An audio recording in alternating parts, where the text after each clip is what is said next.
على يسار الذاهب من قرية الكفل إلى الحلة التي تبعد عن العاصمة بغداد 100 كيلومتر، وفي طريق تملأه المزارع والبساتين الغناء بالنخيل، يقع مرقد بكر بن علي بن أبي طالب عليه السلام.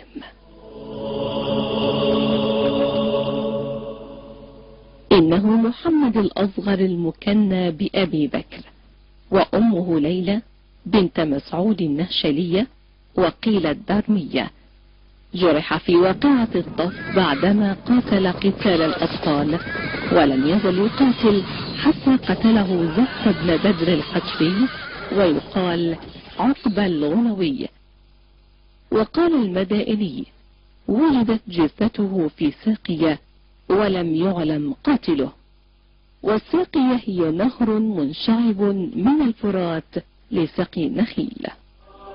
قام به فرسه بعد تأثره بجروح بليغة، فأخذته إلى تلك الساقية حيث يقع مرقده الحالي في تلك القرية في بابل، وهو أول شهيد من إخوة الإمام الحسين عليه السلام.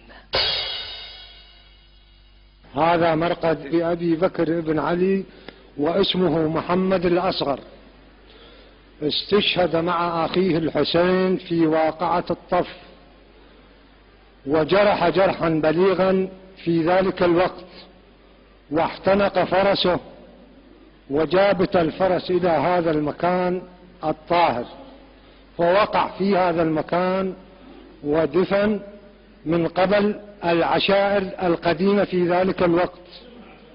هذا الإمام له كرامات كثيرة، يشفي المرضى من السرطان وغير السرطان، وله مواضيع كثيرة بالشارع وبالطلب.